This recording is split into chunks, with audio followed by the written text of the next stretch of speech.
लोकसभेची निघाली, वारी लोकसभेची निघाली, वारी लोकसभेची निघाली. 5 वर्ष सरली, 5 वर्ष सरली आणि इलेक्शन आली आणि एका रात्रीत खैरात झाली, खैरात झाली. काय सांगता? वारी लोकसभेची निघाली, वारी लोकसभेची निघाली, वारी लोकसभेची निघाली, वारी लोकसभेची निघाली. चला पटापट गाडी चढून घे बरं, पुढे सरका. महायात्रा वारी लोकसभेची मजल दर मजल करत करत पोहोचली बीडमध्ये. बीडमधल्या सगळ्या लोकांना मी इथं गाडीत बसवलेलं आहे आणि आता मी त्यांच्याशी चर्चा करणार आहे. तुम्ही बघत राहा महायात्रा वारी लोकसभेची. चलो शिंदे जाने दो. आली आणि एका नमस्कार नमस्कार नमस्कार नमस्कार. राम राम. असं आहे, राम राम केला, नमस्कार झाला, चमत्कार झाला, तुमच्या लक्षात आला असा आदाब अर्ज आहे, आदाब अर्ज आहे. जय भीम जय भीम जय भीम. कळलं?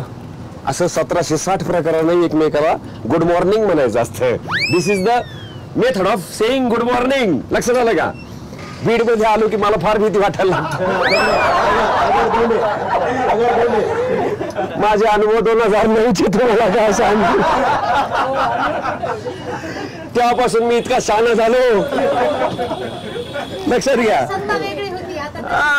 काय सत्ता कशी काय असू द्या, माझा अनुभव तुम्हाला सांगतो ताई. फरक काही फार पडत नाही. याला झाका त्याला उघडा, एवढंच फरक आहे. तर पण आता ह्या मतदारसंघाची आणखीन एक ओळख तुम्हाला सांगतो. काय जबरदस्त ओळख असू शकते. म्हणजे बघा, निजामाबाद या मतदारसंघामध्ये साधारणतः 84 अर्ज उमेदवारांनी भरले. म्हणजे किती? 84. आणि आपल्या ह्या मतदारसंघामध्ये किती भरले? 79. त्याच्यातले काही रिजेक्ट झाले आणि उरले 56. बरोबर? 56. 56 ला 56 म्हणतो आम्ही आणि 56 ला 56 म्हणतो. काय चुकत असेल तर सांगा इंशाअल्लाह. लक्षात आलं? हा, 56 इंच की छाती. काही शहाणे उमेदवार होते, त्यांनी अर्ज माग घेतले आणि उरले किती? 36. आकडा फार डेंजर. 36चा आकडा फार डेंजरस. लक्षात घ्या. काटेकी चुरस ज्या दोघांमध्ये आहे त्या आहेत आपल्या प्रीतमताई मुंडे. हा, तिघाच आहे काटेकी टक्कर. लक्षात घ्या. म्हणजे इथनच सुरू झालेलं आहे. आता मला असं वाटलं दोघात, पण हे म्हणाले तिघात. काय हरकत नाही, तिघात. राष्ट्रवादीचे बजरंग बाप्पा सोनवणे. का नाही आले सोनवणे? मग मला सांगा बरं, गाडीत आमच्या का नाही आले सोनवणे आमच्या गाडीत? बजरंग बाप्पा सोनवणे बीडला येताना धारूरच्या घाटामध्ये रस्ते खराब असल्यामुळे त्याला उसाचं ट्रॅक्टर पलटी झालं आणि त्यामुळे बाप्पाची गाडी आडली गेली. हे विरोधकांचं षडयंत्र आहे. मुद्दाम गाडी अडवली. हे विरोधकांचं षडयंत्र आहे. हे बघा, हे काय म्हणाले? मुद्दाम ट्रॅक्टर. आता खरे काय झालं? रस्ते खराब झाले. म्हणजे रस्ते खराब झाले. खरं झालं. विकासच नाही बीड जिल्ह्यात, त्याच्यामुळे रस्ते खराब आहे. काय षडयंत्र केलं प्रीतमताई? कुठलं षडयंत्र? कसलं ते म्हणाले गाडी पलटी झाली नाही तर पलटी केली गेली. आता काही म्हणतात त्यांना, ह्यांच्या म्हशीला जर वागरू झालं नाही तर ती आमची चूक म्हणणार असतील तर आम्ही काय करू शकतो? यांच्या म्हशीला वागरू झालं नाही तर ती पण यांची चूक असं जर तुम्ही म्हणायला लागलात तर कसं होणार? हा, बरं, काय हरकत नाही. आता आपण जरा जिल्ह्याच्या प्रश्नांवर येऊया. आपण विकासाचं बोलूया आपण. करेक्ट. मला सांगा प्रीतमताई, शाळेत सुद्धा विद्यार्थ्याला दुसऱ्या वर्षी मॉनिटर करीत नाहीत. बरोबर आहे का? मला एकदा 7वीत केलं होतं, तुम्हाला सांगतो. दुसऱ्या वर्षी मास्तरने एवढं मारलं मला. म्हणलं तुला कस काय करायचं परत दुसरी पोरं नाहीत का? तुम्हाला कसं काय केलं परत यावेळेस उमेदवारी कसं काय? कारण मॉनिटर हा जनतेतून निवडून आलेला नसतो. जेव्हा जनता तुमच्या पाठीशी जनताच असते त्या काळातली. पण ते ठरवत नाहीत ना. मॉनिटरचं काही वोटिंग थोडी होतं क्लासमध्ये की कोणाला मॉनिटर करायचं. शिफारस असते. लक्षात घ्या. जनता जिथे ज्यांच्या पाठीशी उभी राहते त्यांना पुन्हा संधी मिळण्यामध्ये गैर काय आहे? बरोबर. म्हणजे जनता तुमच्या पाठीशी असं तुमचं म्हणणं आहे आणि पक्ष तुमच्या पाठीशी आहे. कारण तुमच्या पक्षाने बऱ्याच ठिकाणी असं केलेलं आहे की जे उमेदवार होते विद्यमान त्यांना दिलेले नाहीयेत, पण तुम्हाला दिलंय. याच्यात तुमचं श्रेय आहे का आणखीन काही वेगळं श्रेय आहे का? काही पुण्याई आहे? 100% पुण्याई आहेच आहे. मुंडे साहेबांनी ह्या पक्षाची जी वाढ सुरुवातीपासून या पक्षाला म्हणजे वाडीवर, तंड्यावर, छोट्या छोट्या गावांमध्ये पूर्ण महाराष्ट्रभर पसरवण्याचं काम केलं. साहेबांची पुण्य निश्चितच आहे, परंतु साहेबांच्या माघारी जे काम आज आम्ही करत आहोत त्या कामाचे कुठेतरी पोचपावती आमची पक्षश्रेष्ठी निश्चितच घेत असतील म्हणून पुन्हा संधी मिळालेली आहे. म्हणून पुन्हा संधी मिळालेली आहे. उमेदवार साहेब, बोला सर. आता काटेकी टक्कर होणार आहे आपली. कोणत्या मुद्द्यांवरून तुम्ही काटेकी टक्कर करणार? या बीड जिल्ह्यामध्ये 400 तांडे आहेत. 400 तांडे, त्या तांड्यावर कुठल्याच पाण्याच्या सुविधा नाहीत, रस्ते नाहीत, गोटे आहेत. असे गोटे तिथं जाण्यासाठी गोट्याच्या रस्ते आहेत. म्हणजे 400 तांड्याची ती अवस्था आहे. पाण्याची सुविधा नाही, नो रस्त्याची सुविधा, शिक्षणाच्या सुविधा नाहीत, कुठल्याच प्रकारच्या सुविधा नाहीत. मग विकास म्हणजे विकासाची संकल्पना काय असते, विकासाची व्याख्या काय असते, त्याचा प्रश्न मला पडतो की नेमका विकास म्हणजे काय. म्हणजे गुत्तेदारांची फौज सांभाळणे, त्यांना पैसे कमावून देणे किंवा मोठमोठे म्हणजे अशा पद्धतीचा विकास जर असेल तर ती संकल्पना मला नाही मान्य. आजपर्यंत बीड जिल्ह्यामध्ये पालकमंत्री पंकजताई मुंडे आणि प्रीतमताई मुंडे यांच्या माध्यमातून कमीत कमी 10,000 कोटीचा निधी आलाय. आज तुम्ही ज्या ज्या गावात जाताल, जिल्ह्यावाईज, गाववाईज 25-15 हेड असेल, पाणी पुरवठ्याची योजना असतील, असे आतापर्यंत जे 35 वर्षात कामं झाले ते 5 वर्षाच्या काळात झाले. हीच विकासाची खरी गंगा आहे. ताईंनी जो निधी दिलेला आहे तो फक्त परळी विधानसभा आणि आष्टी विधानसभा या मतदारसंघामध्ये दिलेला आहे. मग त्या खासदार फक्त परळी मतदारसंघाचे आहेत का बीड जिल्ह्याचे आहेत हे तुम्ही सांगावं. या आरोपाबद्दल तुम्ही काय म्हणणार ताई? या निश्चितच या आरोपाबद्दल म्हणणार आहे. एक तर त्यांचं काय म्हणणं आहे की मी फक्त परळीत आणि आष्टीत निधी खर्च केला असा एक आरोप आहे. ज्यांचा कोणाचा असेल, मुळात तुम्ही तुमचा आरोप काय ते आधी ठरवून घ्या. एकीकडे तुम्ही म्हणता की मी निधी खर्चच केला नाही आणि एकीकडे तुम्ही म्हणता की मी 2 विधानसभांमध्येच खर्च केलाय. मग मी खर्च केलाय का नाही केलाय हे आधी ठरवा आणि मग मला प्रश्न विचारा. निधी खर्च करणं हे ते अधिकारी आहेत ना त्याच्यासाठी, हे काही काम खासदाराचं नाहीये. संसदेमध्ये आज शेतकऱ्यांच्या आत्महत्येमध्ये महाराष्ट्रामध्ये 80,000 शेतकऱ्यांनी आत्महत्या केलेल्या आहेत. 80,000 शेतकऱ्यांच्या आत्महत्येसाठी 1 मिनिट तरी तिथं वेळ मिळाला का त्यांना? काय म्हणणं आहे तुमचं? लोकसभेमध्ये आम्ही जे जे काय मांडलेलं आहे याची सगळी माहिती आपल्याकडे उपलब्ध आहे लोकसभा टीव्ही वरती. लोकसभेच्या ज्या वेळेला तक्रारी आलेल्या आहेत त्या वेळेला तात्काळ त्यांच्यावरती कारवाई करण्याचं काम केलंय. एका SMS वर मी दूध खरेदी केंद्राच्या राष्ट्रवादी काँग्रेसचे जे उमेदवार आहेत यांनी तूर आणि उडीद या ठिकाणी मागच्या काळामध्ये खरेदी केला होता. साधारणतः 100 क्विंटलचा 1 क्विंटल असतो, पण या बजरंग सोनवणेकडे 110 क्विंटलचा 1 क्विंटल आहे. हे कसले शेतकरी खरेदी विक्री संघाच्या मार्फत त्यांनी जी तूर खरेदी केली असं कुठंही झालेलं नाही. चोर तुम्ही किती चोर आहेत, तुम्ही किती चोर आहेत ते बघा. विकासाचे मुद्दे बोला. माझा प्रीतमताईंना एक प्रश्न आहे, तुम्ही थांबा पोकळे साहेब, तुम्ही थांबा. माझा प्रीतमताईंना एक प्रश्न आहे की प्रीतमताई तुमचे पंतप्रधान म्हणाले होते की आम्ही दरवर्षी 2 कोटी रोजगार उपलब्ध करून देऊ, नोकऱ्या लावू. मी प्रीतमताईंना एका वृत्तवाहिनीवर विचारलं होतं की प्रीतमताई तुम्ही जिल्ह्याच्या लोकप्रतिनिधी आहात, खासदार आहात, बीड जिल्ह्यातल्या किती सुशिक्षित बेरोजगारांना नोकऱ्या लावण्याचं काम तुम्ही केलं. त्यावर प्रीतमताईंनी उत्तर दिलं की आम्ही राष्ट्रीय महामार्ग आणले, रस्त्याच्या कडेने हॉटेल्स झाले, चहाच्या टपऱ्या झाल्या.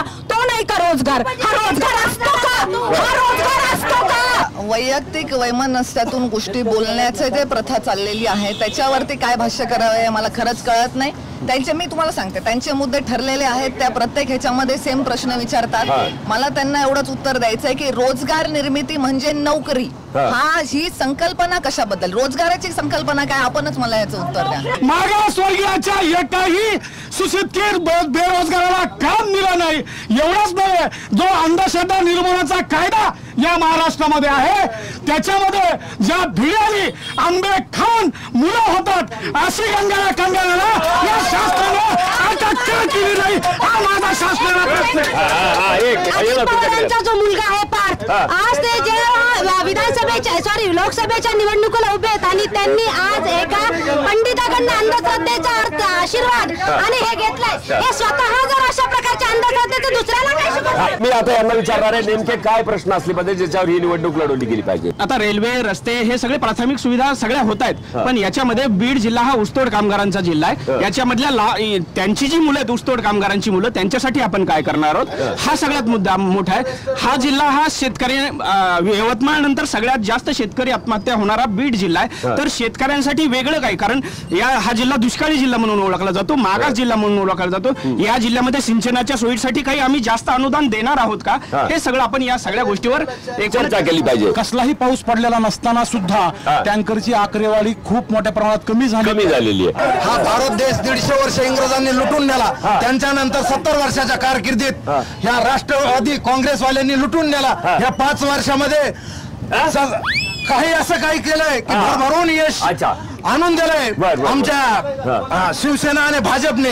प्रीतमताईचं काम आमचं असं उल्लेखनीय काम आहे की पारदर्शक सरकार म्हणून सगळीकडे डांगोरा पिटवला जातोय, परंतु स्थानिकला या बीड जिल्ह्यात जर बघितलं तर गेल्या वर्षभरात जिल्हाधिकाऱ्यासह 16 अधिकारी आतापर्यंत लाच घेताना अटक झालेले आहेत. म्हणजे लाच हा प्रकार थांबलेला नाहीये, फक्त याचा डांगोरा पिटवला जातोय. कलेक्टर आणि इतर 16 अधिकारी. मला वैयक्तिकरित्या कुणावर टीका करायची नाहीये, परंतु मला प्रीतमताईंना एक प्रश्न विचारायचा आहे की आता मुंडे घराणं कित्येक वर्षापासून आमच्या बीड जिल्ह्याचं राजकारण करतंय आणि आम्ही सगळेजण त्यांना मोठ्या मताधिक्याने निवडून देत आलोय, परंतु 50 वर्षापूर्वी पण बीड जिल्ह्याची ओळख म्हणजे ऊसतोड कामगाराचा जिल्हा होता आणि आजही ती ओळख पूर्वरत आहे. तर ही बीड जिल्ह्याची ओळख कधी बदलणार आहे? ही बीड जिल्ह्याची ओळख कधी बदलणार प्रीतमताई? आज आपल्याला उदाहरण द्यायचं आहे मला की केज तालुक्यामधलं पळसखेडा नावाचं एक गाव आहे ज्यांनी वॉटर कप स्पर्धेमध्ये मागच्या वर्षी भाग घेतला होता. आज त्या स्पर्धेच्या माध्यमातून त्या गावामध्ये इतकं जलसंधारणाचं काम झालंय की त्या गावातून आधी 80% लोक ऊस तोडीला जात होते, यावर्षी फक्त 4च कामगार गेलेले आहेत, त्याच्यामध्ये 0 महिला आहेत. ही एक सुरुवात आहे आणि ह्याला आम्ही व्यापक रूप निश्चितच येणाऱ्या काळामध्ये देणार आहोत. मुस्लिम समाज हा महाराष्ट्र इतका मोठा आहे, हायकोर्टाने डायरेक्शन दिलेलं आहे शासनाला की यांना 5% शिक्षणात आरक्षण द्या मुस्लिमांना, परंतु ताईने आजपर्यंत त्यात एक शब्दही बोललेला नाही. दुसरं, बीड शहरात अल्पसंख्याक मुलींसाठी वसतिगृह मान्य आहे, जागेअभावी आज 7 वर्ष झाले ते बनत नाही. ताईने त्याचं उत्तर द्यावं. ताई, आता तुम्ही मला यांनाच विचारलं म्हणून यांनाच विचारायला लागला, कारण प्रश्न तुमचा त्यांनाच आहे, त्याच्यामुळे आता परत नाही मला ते यांनाच विचारायला लागले. मुस्लिम समाजाविषयीच्या आरक्षणाविषयी त्यांनी मला प्रश्न केला होता. तर मुस्लिम समाजाच्या आरक्षणाविषयी मी मुद्दा मांडण्याचा विषय इथे येत नाही, कारण कोणत्याही आरक्षणाच्या प्रश्नाला राजकीय स्वरूप मिळू नये. त्या समाजांनी, जसं मराठा क्रांती मोर्चांनी सुरुवातीला अतिशय शांतपणे हे मूक मोर्चे काढले होते आणि राजकीय पक्षांनी ह्याच्यात हस्तक्षेप करू नये अशी त्यांची स्वतःची मागणी होती, त्याचा आम्ही यथोचित सन्मान केला, परंतु त्यांच्या मागणीला आमचं समर्थन निश्चितच आहे. माझा शेवटचा प्रश्न असा आहे की बीड जिल्ह्याचा विकास होत नाहीये कारण भावा बहिणीमध्येच भांडण आहे. भावा बहिणींमधल्या भांडणामुळे बीड जिल्ह्याचा विकास होत नाहीये. 100%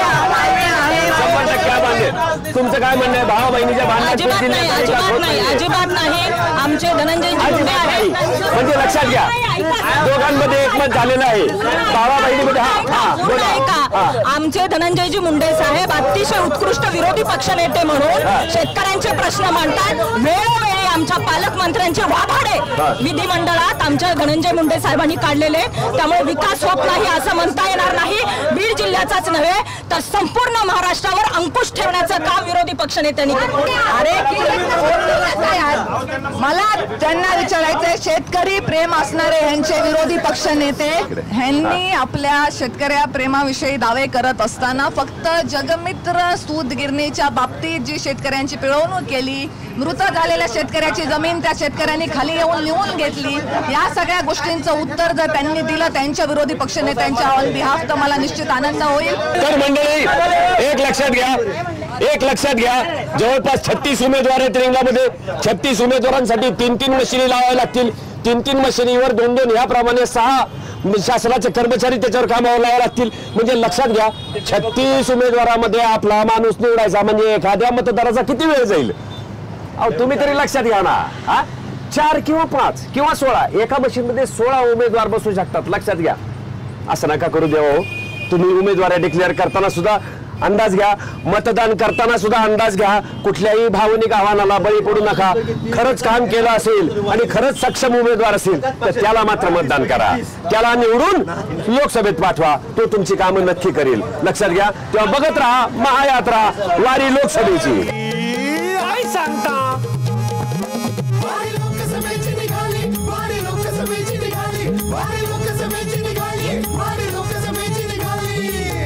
चला पटापट गाडी चढून घ्या बरं, पुढे सरका. तर मंडळी, बीडची आपली सगळी चर्चा संपलेली आहे. सगळ्या लोकांना मी खाली उतरवून गेलो. आपल्या बसमध्ये प्रीतमताई मुंडे बसल्या होत्या, बजरंग बाप्पा सोनवणे ते बसले नव्हते, राष्ट्रवादीचे उमेदवार, त्यानंतर कालिदास आपेट, विष्णू जाधव आणि गणेश कारंडे हे बसले होते. एवढे उमेदवार पहिल्यांदाच आपल्या बसमध्ये बसले. मंडळी, चर्चा चांगली झाली, जोरदार झाली. आता मी जातो माझ्या पुढच्या टप्प्यावर, तेव्हा तुम्ही बघत राहा महायात्रा वारी लोकसभेची. चला शिंदे साहेब. लोकसभेत जाणार, कुठेही थांबणार नाही, सांगून ठेवतो आत्ताच.